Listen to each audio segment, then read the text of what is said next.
the thrilling disaster movie La Sociedad de la Nieve, based on true events, makes a sensational debut. This film represents Spain in the 96th Academy Awards for Best International Feature Film. It is based on the heart-stirring Andes plane crash of that year. The movie presents us with a breathtaking journey of survival against all odds. The most shocking and discussed topic in the movie is, when facing the dire extremities of cold and starvation, would you resort to consuming the remains of your companions to survive? Without further ado, let's dive into the film. The story unfolds on October 12, 1972. A Uruguayan rugby team, en route to Santiago for a match and seeking to save time, rents a twin-engine Air Force plane with the flight number 571. The aircraft has a capacity for 40 passengers, but the rugby team consists of only 30 members. Thus, the remaining 10 seats were given to some of the players' family members or friends, allowing them to spend a pleasant vacation together in Santiago. In total, 40 passengers and 5 crew members, 45 people altogether, embarked on the flight. Once everything was ready, the plane took off. As the plane smoothly flew over the mountain ranges, the cabin was filled with laughter and joy. According to the original flight plan, they had to fly 1,300 kilometers directly from the capital of Uruguay, crossing the Andes Mountains to reach Santiago. Unexpectedly, they encountered severe weather mid-journey, due to many high peaks in the Andes Mountains, reaching altitudes near 7,500 meters, close to the plane's flying limit. The crew decided to take a detour for safety, planning to cross the Andes through a lower pass. Unbeknownst to them, this decision led them into an irreversible calamity. After a while, the weather worsened, and visibility rapidly decreased. This led to a fatal mistake by the pilot and the co-pilot. They mistakenly believed they had crossed the Andes Mountains and rapidly descended. However, as the plane broke through the clouds, everyone was stunned to see snow-covered peaks everywhere. It meant they had plunged right into the Andes Mountains. And to make matters worse, the plane lacked sufficient power. Despite the pilot's desperate attempts to pull up, the tail of the plane hit a mountain peak. In an instant, not only did the plane rapidly disintegrate, but several passengers in the back also died on the spot. The disintegrated fuselage, like a giant sled, roared towards the valley ahead. As the plane plunged into a thick snowbank and came to a halt, the tremendous inertia instantly turned lethal for the passengers inside. When everything finally calmed down, those who were conscious began checking on themselves and their companions. Fortunately, most survived. Unfortunately, a few, including the pilot, died on the spot, and even the co-pilot was critically injured and unlikely to live much longer. Those who reacted quickly started to use the radio to call for help, but by then, the electronic equipment on board was completely out of power and unable to send out a distress signal. As the co-pilot lay dying, he informed them that their current location was probably near Curacao, on the western side of the Andes Mountains. As the survivors continued to rescue those trapped, night fell unnoticed. In just a few minutes, the temperature dropped to -30 degrees. The young men, with no experience of survival, had to block the hatch with their suitcases and snuggle up to keep warm. Yet, this could not stop the bone-chilling cold. Some, unable to bear it, began to cry. Others clamored to go home. There were shouts to never close one's eyes, for falling asleep might mean never waking up again. And some, eventually, fell asleep forever in their murmurs. When the first rays of daytime sunlight shone into the cabin, those who survived rushed outside, but what greeted their eyes was an endless expanse of white snow-capped mountains. The date was October 13th, the first day of the survivors' life and death ordeal. To make more room for the injured, the survivors moved the bodies of those who had died in the crash or frozen to death outside. They were relatives or friends. 11 people in total, laid together. Then, before they could feel the sadness, they began to gather food and warm clothes, for there were still some wounded to be cared for. They also tried to gather everything useful before nightfall. As night fell, the people who were prepared finally survived the night when the temperature plummeted. 2 days passed, and it was October 15th, the third day since the crash. A man named Nando finally woke from his coma, seeing him stuffing snow into his mouth. A companion hurriedly stopped him. After hearing from his companion, Nando learned that his mother had died, and his sister had lost consciousness not long before. Upon hearing this, Nando quickly embraced his sister. Who would have thought a simple trip would turn into this? Perhaps Nando's biggest regret is that he shouldn't have brought his own family along to wait for the rescue team. Everyone could only gather all the resources they could, but food was still the biggest problem they faced, as the amount each person received was pitifully small. So, the survivors' hope of staying alive hinged on the rescue team. Fortunately, before long, they saw a glimmer of hope when a plane suddenly flew over their heads. Excited, they thought the rescue team had arrived, but despite their shouts, they could only watch helplessly as it disappeared into the clouds. It was then that they realized a problem. The white fuselage was hard to spot by the rescue team. If they didn't make contact, the rescue team might not return after searching the area. In that case, their death was almost certain, so someone suggested going to the broken tail of the plane to find batteries to repair the radio here. Only then would they have a glimmer of hope, but it also came with certain risks. Fortunately, they were all young and strong men. Soon, 4 people volunteered. They first made simple goggles from materials on the plane to avoid snow blindness during the journey. Once everything was prepared,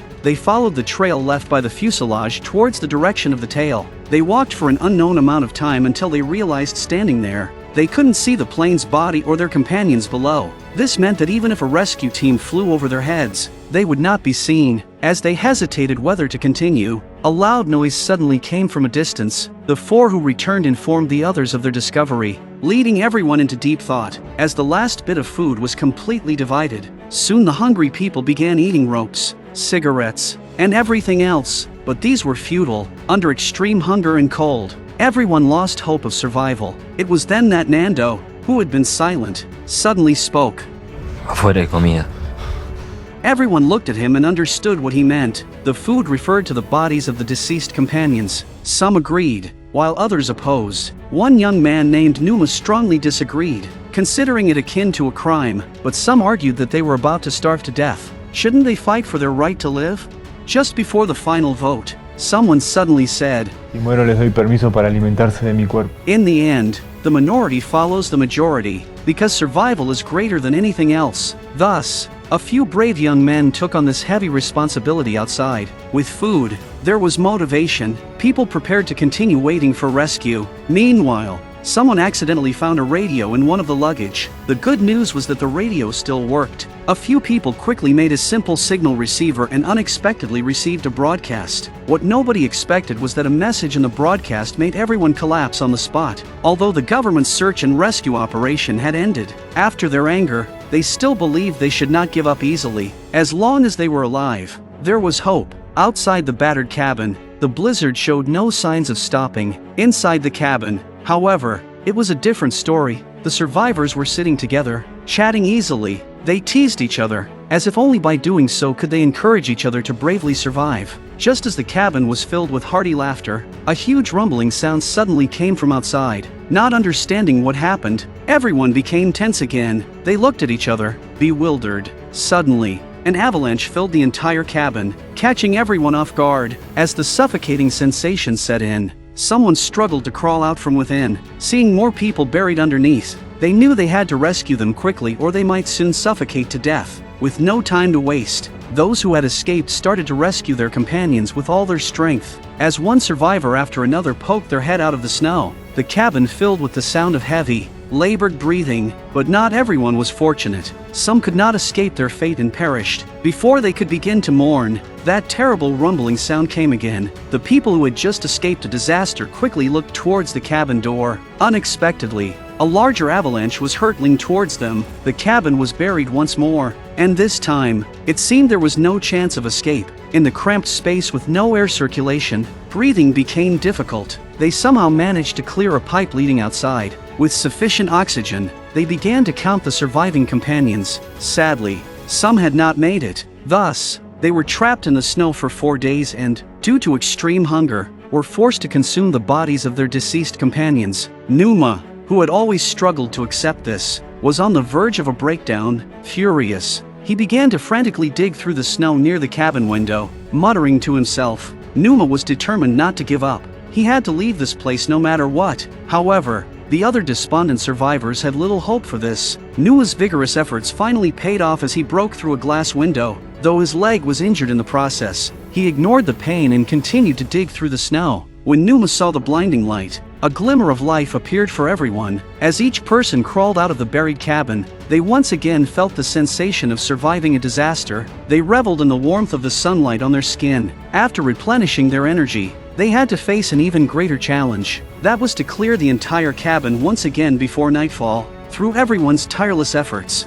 they once again saw their shattered refuge. After some rest and recuperation, Everyone understood that despite having crawled out of the snow, if they remained idle, they would still not escape death. So, for brave individuals from among the survivors volunteered to head east towards Argentina, hoping to find a chance of life. This was the 36th day since their plane crash. Just as the group of 4 had not gone far, Numa uncontrollably collapsed. It turned out that his foot had been infected due to a previous glass wound in this harsh weather, indicating that Numa would not be able to walk much further. To avoid delaying the others, Numa chose to return to the cabin alone. After some time, Nando from the group returned to the cabin and informed them of what happened to the other 3. They had walked eastward for about 3 hours. Though they did not find rescue, they were fortunate to find the tail of the plane, and incredibly, the plane's battery was still functional. This was undoubtedly good news, as reconnecting the radio to the battery might successfully send out a distress signal. Once the outside world knew they were still alive, they would surely organize a rescue team to find them.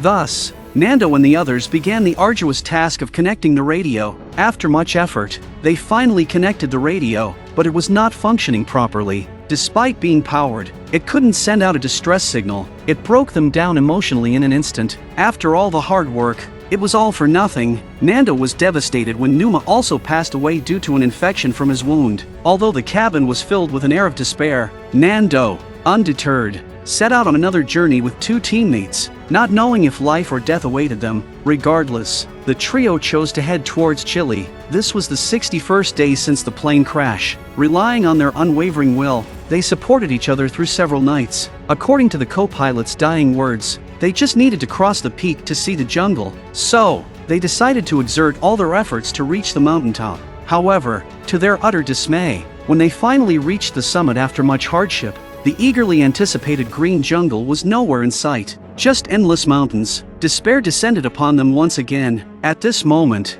Nando, after much contemplation, realized that instead of waiting to die, it was better to continue towards the brown peaks ahead, which might be where the snow ends. One of the teammates, Roberto, decided to join Nando. They asked the other teammate to return to the cabin, saving food for one less person. The 2 then set off towards the direction of the brown ridges. After a long trek, they indeed arrived at a valley with little snow, a sign that things were looking up. Upon discovering a stream, they drank heartily and then, to their amazement, spotted a man on horseback, which instantly filled them with joy. With a shift in the scene, the government broadcasted another message to the outside world, organizing a large rescue operation. The survivors in the cabin also heard the broadcast. On this day, the 71st since the crash, the survivors finally saw hope. As the rescue team flew over their heads, the 16 remaining people were finally rescued. The film essentially ends here. In real life, the survivors were hailed as heroes and were known as the Miracle of the Andes. However, over time, some began to question their method of survival. No one could definitively judge whether it was right or wrong in terms of human nature. This sparked intense media debates, even leading to the question, what would you have done in their place?